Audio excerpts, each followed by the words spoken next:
Hallelujah, hallelujah, hallelujah, hallelujah, hallelujah. Hallelujah, सबको जय यीशु, जय यीशु, हालेलुया। हालेलुया, कैसे हैं? Hallelujah, hallelujah, hallelujah, hallelujah, hallelujah. Hallelujah. दो तीन बातें प्रारंभ में मैं बताना चाहता हूँ। पहली बात यह है कि बाइबल में बार बार लिखा हुआ है, प्रभु के प्रति भय प्रज्ञा का प्रारंभ है। प्रभु के प्रति भय प्रज्ञा का प्रारंभ है।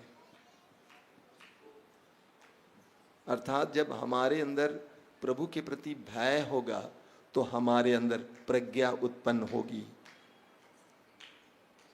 मैं इसके बारे में आगे बोलने जा रहा हूं। मैं सोच रहा था बड़े शनिवार को बोलूंगा, लेकिन आज ही प्रेरणा मिली।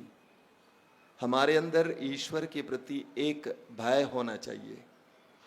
वो भय ऐसा भय नहीं है जो हमें किसी खूंखार कुत्ते से होता है या शेर से होता है, लेकिन एक ऐसा भय जो ईश्वर की महानता को समझते हुए उत्पन्न होता है।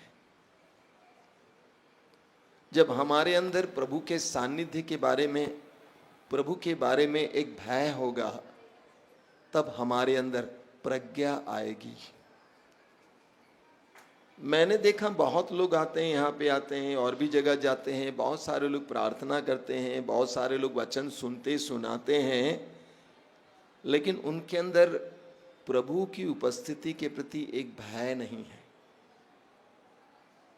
इन दिनों मैं कुछ, पहले भी मैं पढ़ता था, आजकल कुछ वीडियो देख रहा हूँ उन लोगों के बारे में जो दुनिया में बड़े बड़े काम करते हैं प्रभु के नाम पर, बड़े बड़े कार्य। और मैंने देखा कि उनके अंदर ईश्वर के प्रति एक भय है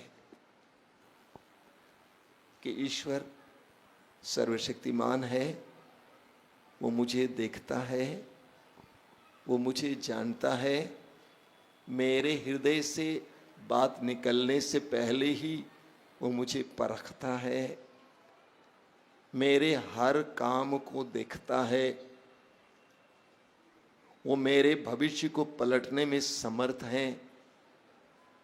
हम सबके अंदर एक ऐसा भय आना चाहिए। कभी कभी मैंने देखा कि यहां तक कि कुछ अगुओं में भय नहीं है, ऐसे गंदे काम, ऐसे गलत काम कर देते हैं, उनको ये भी नहीं मालूम कि ईश्वर देखता है, विधाता देखता है। उनको ये अंदाज नहीं है, वो सोचता है कोई नहीं देखता है। तो हमारे अंदर ईश्वर के सानिध्य के प्रति एक भय होना चाहिए, कहीं भी हो, कि प्रभु मेरे साथ हैं। अगर हम बार बार बोलते हैं प्रभु मेरे साथ है, अभी मैं सुन रहा था फादर जी बोल रहे थे कि बार बार प्रभु हमारे साथ हैं। अगर प्रभु मेरे साथ हैं तो उस सानिध्य के प्रति एक भय होना चाहिए ना। सर्वशक्तिमान, महान, पवित्र परमेश्वर मेरे साथ है तो उनके प्रति एक भय, एक श्रद्धा। हिंदी में बहुत सुंदर शब्द है श्रद्धा, यह है भय। पहली बात। दूसरी बात जो मैंने आज मिस्सा बलिदान में कहा था, उसी बात को दोहराना चाहता हूं। वो बात यह है, हमेशा प्रभु को सुनिए, दूसरों को मत सुनिए। दूसरों को सुनिए, ठीक है, अच्छा है, लेकिन उससे कई गुना ज्यादा प्रभु को सुनने के लिए आतुर होइए। और ये भी मैं आपको बताता हूं, मैं 100 बार बोल चुका हूं, इंसान के सामने बोलने से बेहतर प्रभु के सामने बोलना है।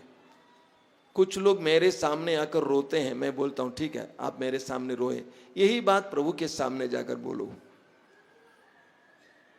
जो आप एक इंसान से बोलना चाहते हैं, उस इंसान के बजाय अगर प्रभु से बोलते, आपको कितना लाभ होता है। एक इंसान कितना क्या कर सकता है, कुछ नहीं कर सकता है। आपको मीठी मीठी बातें सुना सकता है, उससे आपका उद्धार नहीं होता है। इसीलिए सभी विश्वासी भक्तों को प्रभु से बोलने और प्रभु को सुनने की आदत होनी चाहिए। जाना प्रभु के पास, अपना दिल खोल के बोलना, क्या क्या बोलना चाहते हो बोलो। किसी मनुष्य के साथ समय बर्बाद मत करो। कोई भी अचानक कोई भी ऐसे बैठकर बात करता है काफी देर तक, मुझे बहुत गुस्सा आता है, कितना समय बर्बाद हो रहा हमारा। अगर उसका आधा समय भी हम प्रभु के पास जाकर प्रभु से बोलते, कितना लाभ होता। क्या बात समझ में आ रही है? क्या बात समझ में आ रही है? बात समझ में आ रही है? समझो भैया, क्योंकि हमारी आदत है फलाने के पास जाके बैठना, बाबा जी सुनिए, मुल्ला जी सुनिए, ये सुनाने की आदत हमारी है। और हम चाहते हैं किसी मनुष्य को सुनाते रहें। मत सुनाओ, थोड़ा कुछ बोल सकते हो, उससे ज्यादा प्रभु के सामने जाना, उससे बोलना। हर समय यहां नहीं आ सकते, घर पे भी प्रार्थना में प्रभु से दिल खोल कर बोलना, एक एक बात को बोलना। आप जानते हैं बेटे, प्रभु बोलते हैं, आपको सुनने की आदत नहीं है। जब मैं कमरे में बैठता हूं, प्रभु खुला बोलते हैं, खुला, लेकिन ऐसा सुनाई नहीं देता जैसी आवाज है, अंदर अंदर सुनाई देता है। तूने ऐसे क्यों कहा, तूने ऐसे क्यों किया, ये अच्छा नहीं बेटा, तू मेरे पास क्यों नहीं आता, ऐसे क्यों कहा। एक एक चीज प्रभु बोलते हैं। इस तरह शारीरिक कान से सुनने वाली आवाज नहीं, अंदर के कान से सुनने वाली आवाज। तो हर विश्वासी को अंधविश्वास छोड़ना है। ये घूमना फिरना, इससे उससे बात करना छोड़ना है।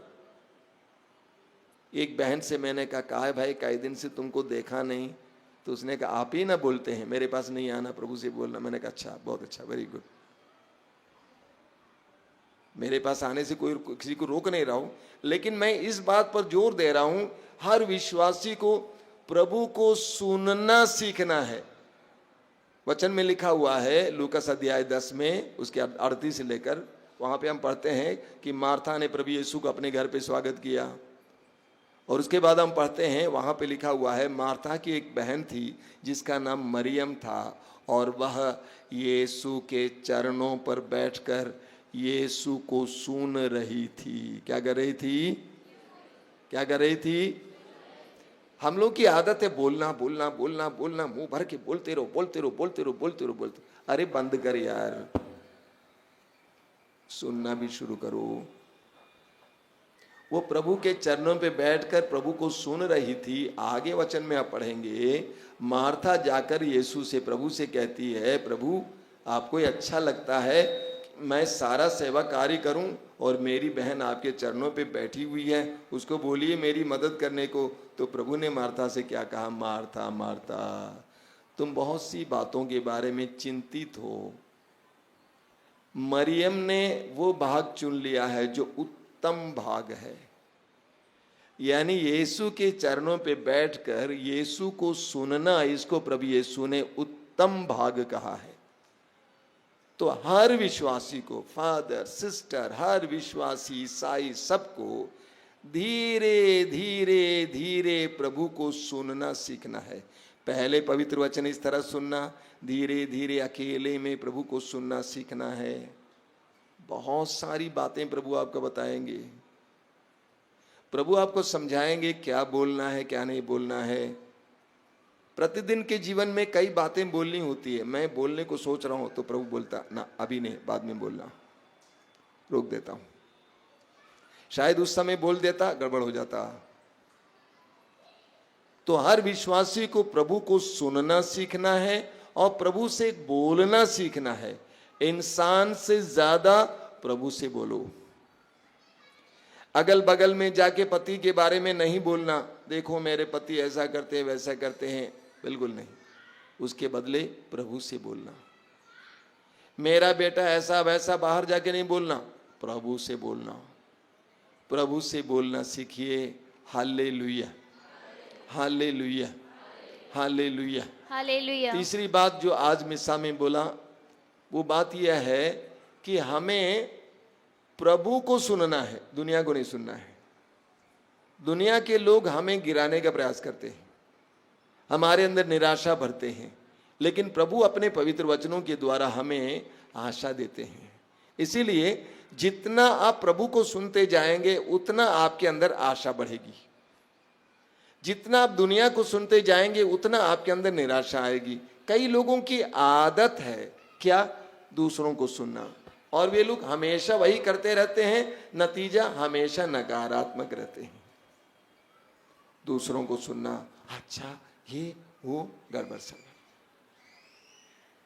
इसीलिए हमें प्रभु को सुनना सीखना है। बोलिए hallelujah, hallelujah, hallelujah, hallelujah, hallelujah, hallelujah, hallelujah. Hallelujah. Bible के पहले ग्रंथ को हम उत्पत्ति ग्रंथ कहते हैं। क्या ग्रंथ है? उत्पत्ति ग्रंथ। उत्पत्ति ग्रंथ के अध्याय 1 से मैं आपको एक लंबा हिस्सा पढ़ के सुनाने जा रहा हूं। सब लोग ध्यान से सुनना, कोई सोना नहीं। उत्पत्ति ग्रंथ अध्याय 1 उसके वाक्य 2 से, पृथ्वी उजाड़ और सुनसान थी। सब लोग ध्यान से सुनना है, मैं सवाल करूंगा। अथाह गर्त पर अंधकार छाया हुआ था और ईश्वर का आत्मा सागर पर विचरता था। ईश्वर ने कहा प्रकाश हो जाए, और प्रकाश हो गया। ईश्वर को प्रकाश अच्छा लगा और उसने प्रकाश और अंधकार को अलग कर दिया। ईश्वर ने प्रकाश का नाम दिन रखा और अंधकार का नाम रात। संध्या हुई और फिर भोर हुआ, ये पहला दिन था। ईश्वर ने कहा पानी के बीच एक छत बन जाए जो पानी के पानी से अलग कर दे, और ऐसा ही हुआ। ईश्वर ने एक छत बनाई और नीचे का पानी और ऊपर का पानी अलग कर दिया। ईश्वर ने ऊपर का छत का नाम आकाश रखा। आगे हम पढ़ते हैं, ईश्वर ने कहा पर आकाश के नीचे का पानी एक जगह इकट्ठा हो जाए और थल दिखाई पड़े, और ऐसा ही हुआ। ईश्वर ने थल का नाम पृथ्वी रखा और जल समूह का नाम समुद्र रखा, और ये ईश्वर को अच्छा लगा। ईश्वर ने कहा पृथ्वी पर हरियाली लहलहाए, बीजदार पौधे और फलदार पेड़ उत्पन्न हो जाएं, जो अपनी अपनी जाति के अनुसार बीजदार फल लाएं, और ऐसा ही हुआ। पृथ्वी पर हरियाली उगने लगी, अपनी अपनी जाति के अनुसार बीज पैदा करने वाले पौधे और बीजदार फल देने वाले पेड़, और यह ईश्वर को अच्छा लगा।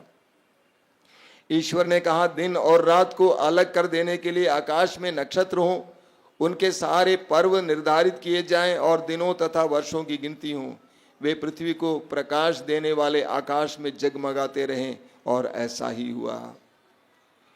ईश्वर ने 2 प्रधान नक्षत्र बनाए, दिन के लिए एक बड़ा और रात के लिए एक छोटा। 7-7 तारे भी ईश्वर ने उनको आकाश में रख दिया, जिससे वे पृथ्वी को प्रकाश दें। ईश्वर ने कहा पानी जीव जंतुओं से भर जाएं और आकाश के नीचे पृथ्वी के पक्षी उड़ने लगे।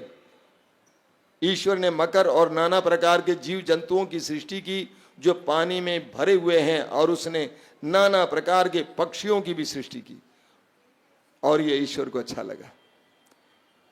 ईश्वर ने उन्हें आशीर्वाद दिया और कहा फूलो फलो समुद्र के पानी में भर जाओ, पृथ्वी पर पक्षियों की संख्या बढ़ती जाए। ईश्वर ने कहा नाना प्रकार के घरेलू, जमीन पर रेंगने वाले और जंगली जीव जंतुओं को पैदा करें, और ऐसा ही हुआ। ईश्वर ने नाना प्रकार के जंगली, घरेलू और जमीन पर रेंगने वाले जीव जंतुओं को बनाया, और ये ईश्वर को अच्छा लगा। ईश्वर ने कहा मनुष्य को अपना प्रतिरूप बनाएं और वह हमारे सदृश हों। वो समुद्र की मछलियों, आकाश के पक्षियों, घरेलू और जंगली जानवरों और जमीन पर रेंगने वाले सब जीव जंतुओं पर शासन करें। ईश्वर ने मनुष्य को अपना प्रतिरूप बनाया, उसने उसे नर और नारी के रूप में बनाया। उसने उसे नर और नारी के रूप में सृष्टि की। ईश्वर ने एक कहकर उन्हें आशीर्वाद दिया फूलो फलो, पृथ्वी पर फैल जाओ और उसे अपने अधीन कर लो। ईश्वर ने अपने द्वारा बनाया हुआ सब कुछ देखा और यह उसको अच्छा लगा। बोलिए hallelujah, hallelujah, hallelujah, hallelujah, hallelujah, hallelujah, hallelujah, hallelujah, hallelujah. Hallelujah. प्रिय भाई और बहनों, बाइबल के पहले ग्रंथ उत्पत्ति ग्रंथ के अध्याय 1 में उत्पत्ति का वर्णन है। इसके द्वारा हमें उत्पत्ति का विवरण नहीं मिलता है, क्योंकि जब ईश्वर ने यह सब किया, कोई डायरी लेकर, कोई किताब लेकर वहां पे खड़ा नहीं था। उत्पत्ति अध्याय 1 के उस उत्पत्ति के वर्णन के द्वारा ईश्वर का वचन हमें यह नहीं बताता है कि कैसे कैसे उत्पत्ति की दृष्टि हुई ना, इसके द्वारा प्रभु एक महान संदेश हमारे सामने रखते हैं। हम कुछ संदेशों पर मनन करेंगे। मैंने आपसे कहा उत्पत्ति ग्रंथ के अध्याय 1 में जो उत्पत्ति का वर्णन है, ये कोई सृष्टि का वर्णन नहीं है जो किसी ने लिख कर रखा डायरी में कि ईश्वर ने पहले क्या बनाया, दूसरा क्या बनाया, तीसरा क्या बनाया है, बल्कि इसके द्वारा प्रभु का वचन हमें बहुत जबरदस्त संदेश देता है। पहला संदेश कि इस सृष्टि में जो कुछ है वह सब ईश्वर के, परमेश्वर के द्वारा बनाया गया है। ये सारा ब्रह्मांड परमेश्वर के द्वारा बनाया गया है, ईश्वर के द्वारा बनाया गया है, यूं ही नहीं आया है। कुछ आधुनिक लोग कहते हैं अरे भाई ये तो विज्ञान के द्वारा ऐसे हुआ है। कहा जाता है एक महान वैज्ञानिक गणितज्ञ, आप जानते होंगे, आप लोग नहीं जानते हैं, जो पढ़े लिखे लोग जानते हैं, जिनका नाम है अल्बर्ट आइंस्टाइन। बहुत बड़े आस्तिक थे, विश्वासी थे, लेकिन एक दूसरे उनके मित्र थे जो नास्तिक थे, ईश्वर पर विश्वास नहीं करते थे। वो भी बहुत बड़े विद्वान थे। एक बार अल्बर्ट आइंस्टाइन के टेबल पर एक ग्लोब, एक भूगोल रखा हुआ था, सुंदर सा भूगोल, गोल गोल सा। और वो मित्र जो ईश्वर पर विश्वास नहीं करता था, अल्बर्ट आइंस्टाइन के कमरे में आए तो पूछा, अल्बर्ट इतना सुंदर ग्लोब है, इतना सुंदर भूगोल है, ये किसने बनाया? अल्बर्ट ने कहा किसी ने नहीं बनाया, ऐसे ही आया। उसने कहा ऐसे कैसे हो सकता है, इतना सुंदर सा भूगोल कैसे ऐसे आ सकता, कोई ना कोई होगा जिसने बनाया है।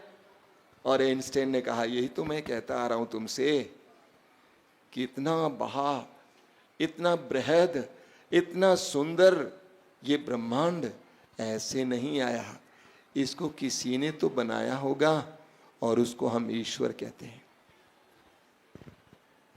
कभी कभी मैं दुनिया के बारे में सोचता हूं, कभी कभी सोच के बैठे रहता हूं। किसी ने आज सुबह कहा, फादर जी बोल रहे थे, किसी ने कहा कि सारी दुनिया गए, दुनिया मतलब बनारस उनके लिए या उत्तर प्रदेश। दूर दूर जाता हूं, देखता हूं, हर इलाके को देखता हूं, अलग अलग प्रकार के लोग, अलग अलग प्रकार की संस्कृतियां, अलग अलग प्रकार की भाषा। इतना सब देखने के बाद मैं सोचता हूं, हे प्रभु, मैंने तो बहुत छोटी दुनिया देखी है, लेकिन ये दुनिया कितनी बड़ी है। गांव का प्रधान सोचता है कि मैं राजा हूं, लेकिन ये दुनिया कितनी बड़ी है। आकाश पे उड़ने का मौका मिलता है, बार बार एरोप्लेन में ऊपर जाता हूं तो नीचे आकाश की तरह दिखता है। कहां है आकाश? Where is the sky? आकाश कहां है, कितना दूर है, पता नहीं। आकाश में ऐसे तारे हैं जिसकी रोशनी को इस धरती पर पड़ने के लिए सैकड़ों साल लगते हैं। जानते हैं सब लोग, अपना दिमाग खोलना। आप जो सोचते हैं वो नहीं है दुनिया। ये ब्रह्मांड एक विशाल रहस्य है। कितना ऊंचा आकाश, पता नहीं किसी को। आकाश कहां है किसी को नहीं मालूम। वहां जाने पर यहां आकाश है, वहां आकाश, आकाश आकाश। सूरज हमसे कितना दूर है नहीं मालूम। इतना बड़ा ब्रह्मांड को बनाने वाला परमेश्वर कितना महान है। इसीलिए स्तोत्रकार क्या कहता है? स्तोत्रकार कहता है स्तोत्र 8 में स्तोत्रकार कहता है उसके वाक्य 2 में, हे प्रभु हमारे ईश्वर, तेरा नाम समस्त पृथ्वी पर कितना महान है। हे प्रभु हमारे ईश्वर, तेरा नाम समस्त पृथ्वी पर कितना महान है। तेरी महिमा आकाश से भी ऊंची है। आगे लिखा हुआ है, जब मैं तेरे बनाए हुए आकाश को देखता हूं, तेरे द्वारा स्थापित तारों और चंद्रमा को, तो सोचता हूं कि मनुष्य क्या है कि तू उसकी सुधि ले।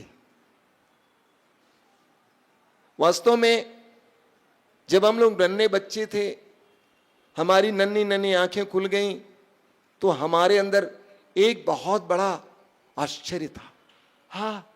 हाँ, बचपन में जब हम कौवों को देखते थे, मम्मी मम्मी कौवा, बंदर, एक बहुत बड़ा आश्चर्य था। लेकिन धीरे धीरे वो आश्चर्य कम हो जाता है, धीरे धीरे हमारी दृष्टि छोटी हो जाती है। लेकिन जब हम प्रभु के पास आते हैं, प्रभु के पास आने के बाद अपनी आंखें खोलते हैं, तो ये विराट संसार देखने के बाद स्तोत्रकार की तरह हम भी बोलने लगते हैं, हे प्रभु तू कितना महान है, तू कितना महान है। इतने विराट संसार में मेरा क्या अस्तित्व है, मैं क्या हूं कि तू मुझसे प्यार करे, लेकिन तब भी तू मुझे प्यार करता है। हर रोज सुबह उठने के बाद, आसपास की जगह को देखने के बाद, आसमान को देखने के बाद हमारे अंदर ये आश्चर्य होना चाहिए और ईश्वर के प्रति ये भय होना चाहिए, तू कितना महान है प्रभु। मैं कभी कभी अवाक रह जाता हूं। पहले एक बुरी आदत थी, जब विशेष करके क्राइस्ट नगर में रहता था, छत पे जाता था, आसमान के तारों को देखता था। एक आदत थी तारों को देखना, एक एक को देखना। हर रोज देखते देखते हमें पता चलता था कौन सा तारा कैसा कैसा है। यानी ईश्वर की उस महानता को देखना। ये सारा संसार देखिए, स्तोत्र में क्या कहता है, स्तोत्र 140 में लिखा हुआ, बहुत सुंदर है। स्तोत्र 40 उसके वाक्य 6 में, स्तोत्र 40 वाक्य 6, बोलिए हालेलुया हालेलुया हालेलुया। स्तोत्र 40 उसके वाक्य 6 में लिखा हुआ है, प्रभु मेरे ईश्वर तूने हमारे लिए कितनी महान योजनाएं और कार्य संपन्न किए, तू अतुलनीय है। यदि मैं तेरे कार्यों की घोषणा और वर्णन करना चाहूं तो वे इतने अधिक हैं कि मैं उनके वर्णन में असमर्थ हूं। बोलिए मेरे पीछे हालेलुया हालेलुया। हे प्रभु मेरे ईश्वर, हे प्रभु मेरे ईश्वर, तूने हमारे लिए तूने हमारे लिए इतनी महान योजनाएं इतनी महान योजनाएं और कार्य संपन्न किए, और कार्य संपन्न किए। तू अतुलनीय है। तू अतुलनीय है। यदि मैं तेरे कार्यों की यदि मैं तेरे कार्यों की घोषणा और वर्णन करता रहूं, घोषणा और वर्णन करता रहूं, घोषणा और वर्णन करना चाहूं, घोषणा और वर्णन करना तो वे चाहूं, इतने अधिक हैं तो वे इतने अधिक कि हैं मैं उनके वर्णन में कि मैं उनके वर्णन में असमर्थ हूँ। असमर्थ हूँ। Hallelujah hallelujah hallelujah hallelujah hallelujah. Hallelujah. स्तोत्र 145 उसके वाक्य 3 में लिखा हुआ है, स्तोत्र 145 वाक्य 3, वहां लिखा हुआ, प्रभु महान और अत्यंत प्रशंसनीय है, उसकी महिमा अगम है। Hallelujah hallelujah hallelujah. हालेलुया। तो उत्पत्ति ग्रंथ को लिखने वाले ने या प्रभु के वचन के द्वारा हमें बताया जाता है कि हमारा प्रभु ईश्वर कितना महान है। उस ईश्वर ने इस महान ब्रह्मांड की सृष्टि की, इस महान संसार की सृष्टि की है। दूसरी बात जो इसके द्वारा हमें मिलती है वो यह है कि समस्त ब्रह्मांड में ईश्वर की महिमा छाई हुई है। Hallelujah hallelujah. सब लोग कान खोलकर सुनना, हालेलुया हालेलुया। कुछ लोग सिर्फ अपने रोग के बारे में सोचते रहते हैं। जरा रोग को भूल जाओ, सिर दर्द पेट दर्द को भूल जाओ और पवित्र वचन को सुनो। वचन के द्वारा, उत्पत्ति ग्रंथ के उत्पत्ति के वर्णन के द्वारा वचन हमें सिखाना चाहता है कि हमारे ईश्वर की महिमा सर्वत्र व्याप्त है, सर्वत्र व्याप्त है। हम ये नहीं मानते, बाइबल ये नहीं सिखाती है कि ईश्वर सब में है, बिल्कुल नहीं। बल्कि बाइबल सिखाती है कि ईश्वर की महिमा सब में व्याप्त है। कण कण में ईश्वर है ऐसा हम नहीं मानते। कण कण में ईश्वर की महिमा व्याप्त है, हर चीज में ईश्वर की महिमा व्याप्त है। अभी अभी बारिश हुई सुबह, मुंबई में 2-3 रोज पहले इतनी बारिश हुई कि पूरे मुंबई शहर में पानी पानी पानी। पिछले साल 15 अगस्त को, अगस्त महीने में केरला में इतनी बारिश हुई कि सारी बांध से पानी खोलना पड़ा और पूरा केरल में प्रलय हो गया। आप कान खोलकर सुनिए, इतनी बारिश जिसके गिरने से पूरा एक प्रदेश पानीमय हो जाता है। वो पानी कहां था? वो पानी कहां था? कहां था? और एक बार सुनिए, कुछ देर पहले पानी बरसा कि नहीं बरसा? बहुत पानी बरसा, और भी ज्यादा बरस सकता था, उससे बाढ़ भी हो सकती थी। इतना यानी हजारों हजारों टन पानी बरसा। ये पानी कहां था? कोई तो बोलिए, कहां था? इतना पानी कहां था? ईश्वर के पास। अरे बाबा, साधारण भाषा में बोलो, कहां था इतना पानी? आकाश में। अरे आसमान पे था। सीधी बात, काय बोलने में हिचकिचा रहे हैं? हजारों हजारों टन पानी बादल के रूप में आसमान पर टंगा हुआ था, जिसके बरसने से एक पूरा शहर या प्रांत में प्रलय आ जाता है। कभी सोचा है आपने? इतना पानी कहां था? देखिए कितना बड़ा चमत्कार है जो प्रभु इस चमत्कार इस प्रकृति में करते हैं। इतना भारी पानी, हजारों टन पानी आसमान पर उड़ाया जा रहा था और कहीं बरस गया। कितना बड़ा रहस्य है, कितना बड़ा चमत्कार है। एक बार कई साल पहले रात के समय भोजन पर प्रार्थना के बाद मैं अपना कमरा गया। कमरा खोला तो देखा कि कमरे में ढेर सारे हजारों हजारों छोटी छोटी चींटियां हैं। अरे बाप रे, अब मैं क्या करूंगा? तो मैं कमरे को बंद कर दिया। तुरंत जो सिस्टर इंचार्ज थी उनके पास गया। मैंने कहा, सिस्टर अंदर तो सो नहीं पाऊंगा, इतनी चींटियां कैसे सोऊंगा वहां पे? मेरे लिए एक छोटा सा दे दिए, फोल्डिंग वाला चौकी दे दीजिए, मैं ले जाऊंगा बाहर लगा के उसके उस पर सो जाऊंगा। मैं चौकी लेकर आया, दरवाजा खोला, सारी चींटियां गायब थी। सारी चींटियां गायब थी। आपने तो अंधाधुंध तालियां बजा दी।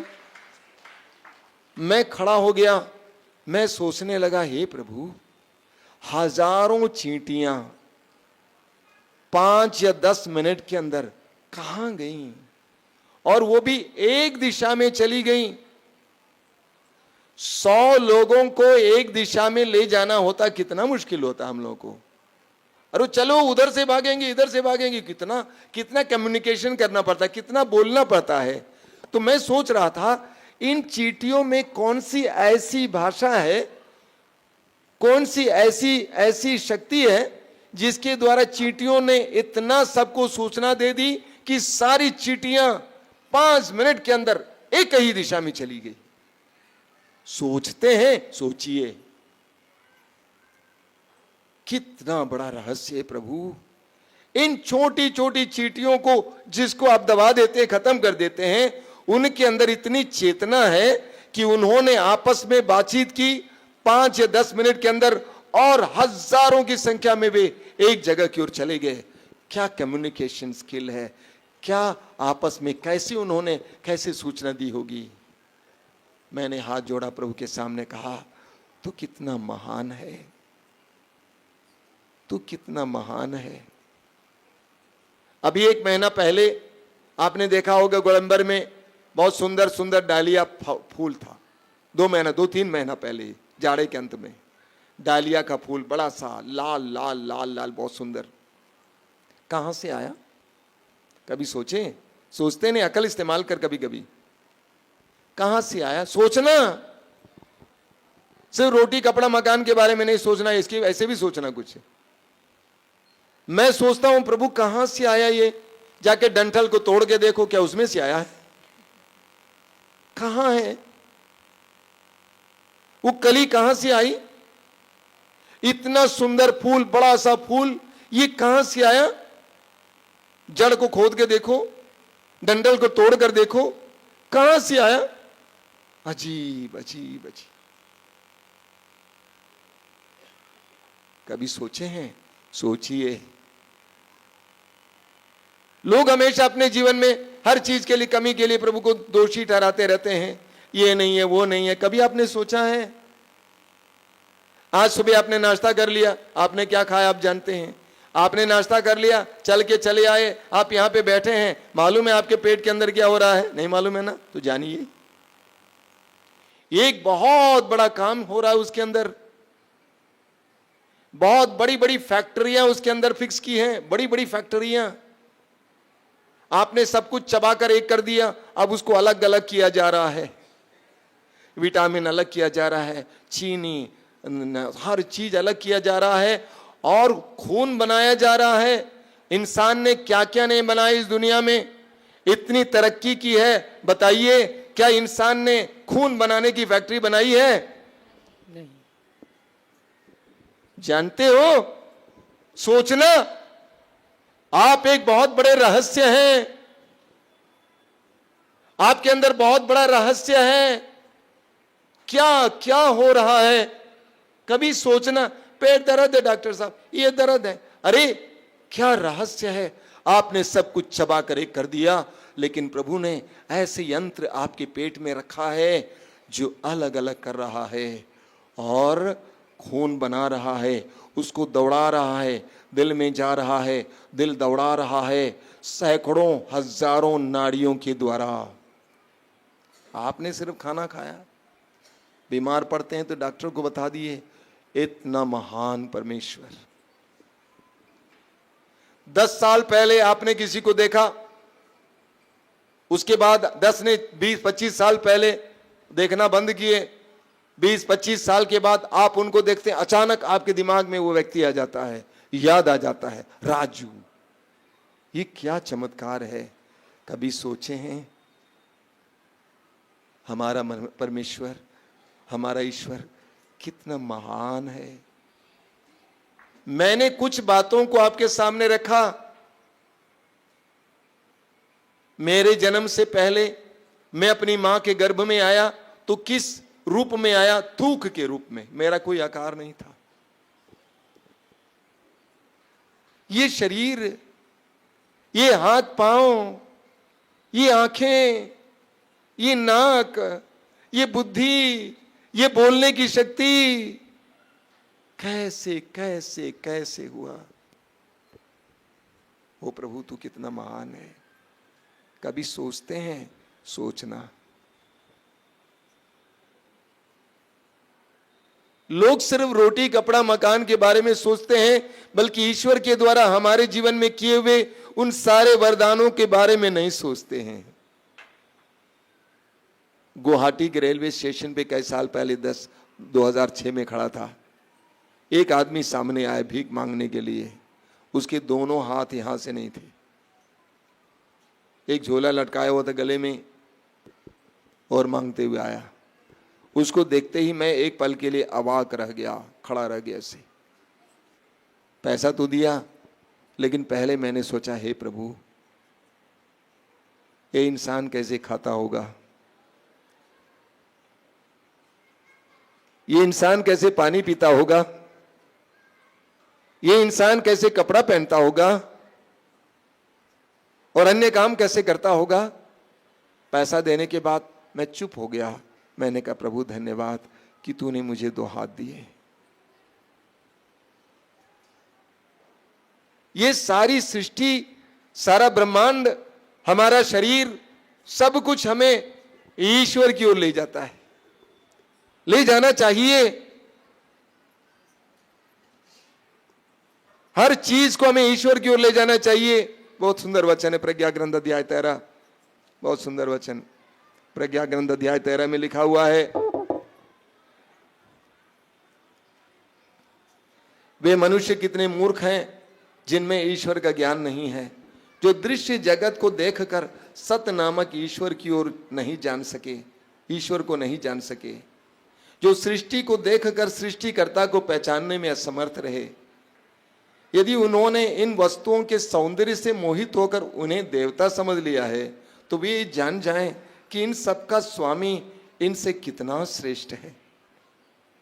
समस्त सौंदर्य के इस मूल स्रोत द्वारा इनकी सृष्टि हुई है, और यदि वे इन वस्तुओं की शक्ति और क्रियाशीलता से प्रभावित हुए, तो वे इन वस्तुओं से अनुमान लगाएं कि इनका निर्माता कितना अधिक शक्तिशाली है, क्योंकि सृष्ट वस्तुओं की महानता और सौंदर्य के आधार पर इनके निर्माता का अनुमान लगाया जा सकता है। एक एक चीज को लीजिए, आपका बच्चा ठीक आपकी तरह, आपकी नाक की तरह उसकी नाक, आपके कान की तरह उसके कान, आपकी आंखों की तरह उसके आंखें। कितना अद्भुत कार्य है। सारी सृष्टि, सब कुछ हमें याद दिलाता है कि हमारा ईश्वर कितना महान है, कितना शक्तिशाली है। सारी सृष्टि में उसकी सुंदरता है। कभी आपने सोचा, कान खोलकर सुनना, इस आश्रम में करोड़ों अरबों अरबों पत्ते हैं, लेकिन दो पत्ते को आप मिला नहीं पाएंगे। दो पत्ते बराबर नहीं होंगे। क्या कमाल। पुराने जमाने में जो लोग पढ़ते लिखते नहीं थे, वे दस्तखत नहीं करते थे, वे अंगूठा लगाते थे, कुछ साल पहले भी, आजकल भी। लेकिन आज इंसान ने क्या जाना है, जानते हैं? अभी फादर जी आपको बता रहे थे, आपका अंगूठे का जो छाप है, इस दुनिया में किसी और का छाप नहीं है।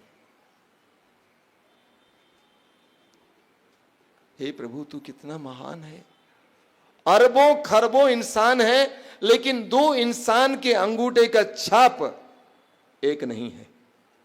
उन्होंने कहा, हाथ अंगूठा लगाएंगे तो मेरा नाम आएगा। सच। बड़ी बड़ी फैक्ट्रियों में, बड़ी बड़ी कंपनियों में लोग आते समय नाम लिखते नहीं, प्रेजेंट लिखते नहीं, वे अंगूठा दबा देते हैं तो तुरंत उनका नाम आ जाता है। हमारा प्रभु कितना महान है। सोचना, इतने सामर्थ्यवान, इतने महान, इतने प्रज्ञावान, इतने पवित्र सामर्थ्यवान परमेश्वर, हमेशा इसलिए अपने को छोटा समझना।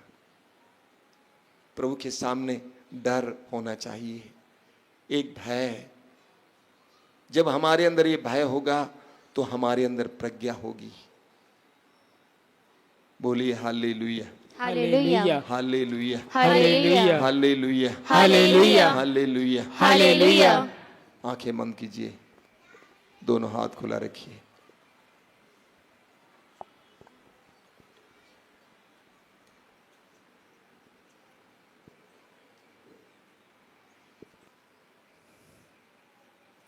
मेरे पीछे आंखें बंद करके बोलते जाना, हे प्रभु, हमारे ईश्वर, हमारे ईश्वर, तेरा नाम, तेरा नाम समस्त पृथ्वी पर, समस्त पृथ्वी पर कितना महान है। कितना महान है। तेरी महिमा, तेरी महिमा आकाश से भी ऊंची है। आकाश से भी ऊंची है। जब मैं तेरे बनाए हुए, जब मैं तेरे बनाए हुए आकाश को देखता हूँ, आकाश को देखता हूँ, तेरे द्वारा स्थापित, तेरे द्वारा स्थापित तारों और चंद्रमा को, तारों और चंद्रमा को तो सोचता हूँ तो सोचता हूँ कि मनुष्य क्या है, कि मनुष्य क्या है, जो जो तू उसकी सुधि ले।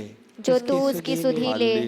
Hallelujah, hallelujah, hallelujah, hallelujah, hallelujah, hallelujah, hallelujah, hallelujah, hallelujah, hallelujah, hallelujah, hallelujah. यीशु की स्तुति हो, यीशु की स्तुति हो, यीशु को धन्यवाद, यीशु को धन्यवाद। हे प्रभु मेरे ईश्वर, हे प्रभु मेरे ईश्वर, तूने हमारे लिए, तूने हमारे लिए कितनी महान योजनाएं कितनी महान योजनाएं और कार्य संपन्न किए। और कार्य संपन्न किए। अतुलनीय है, तू तू अतुलनीय है, यदि मैं तेरे कार्यों की क्योंकि मैं तेरे कार्यों की घोषणा और वर्णन करना चाहूँ घोषणा और वर्णन करना तो वे चाहूँ इतने अधिक हैं तो वे इतने अधिक कि हैं मैं उनके वर्णन में कि मैं उनके वर्णन में असमर्थ हूँ। असमर्थ हूँ। Hallelujah, hallelujah. हे प्रेमेश्वर, हे प्रेमेश्वर, महान ईश्वर, हे महान हे ईश्वर, सर्वशक्तिमान ईश्वर, हे सर्वशक्तिमान मैं ईश्वर, तेरे सामने मैं तेरे सामने अपना सिर झुकाता हूँ। अपना सिर झुकाता तू हूँ। महान है, तू महान तू है, सर्वशक्तिमान है, तू सर्वशक्तिमान मैं है। सोच नहीं सकता हूँ मैं सोच नहीं सकता तू हूँ कितना महान है, तू कितना महान है। तो भी तू मुझे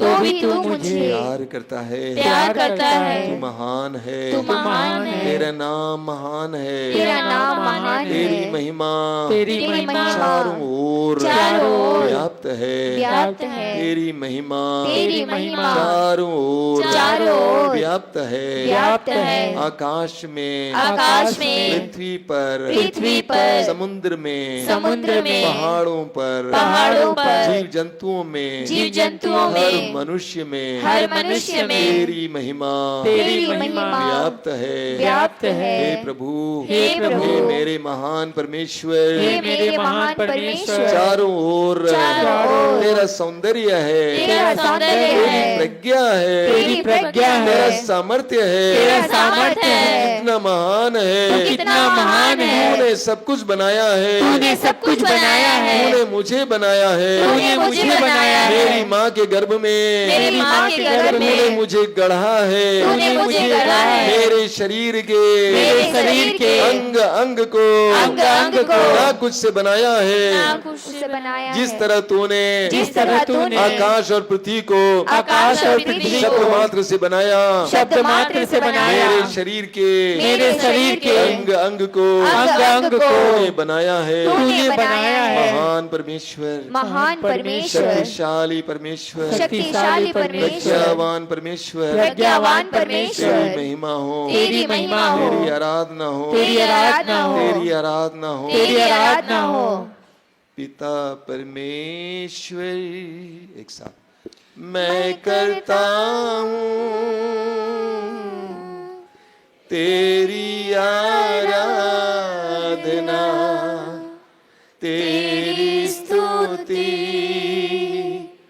तू मेरा जीवन सर्वस्व भी ले, तेरी आराधना, तेरी स्तुति। और एक बार पिता परमेश्वर, पिता परमेश्वर, मैं करती हूँ तेरी आराधना, तेरी स्तुति, तू मेरा जीवन सर्वस्व भी ले, तेरी आराधना, तेरी स्तुति। दोनों हाथों को ऊपर उठाते हुए लहराते हुए हालेलुया, हालेलुया, हालेलुया।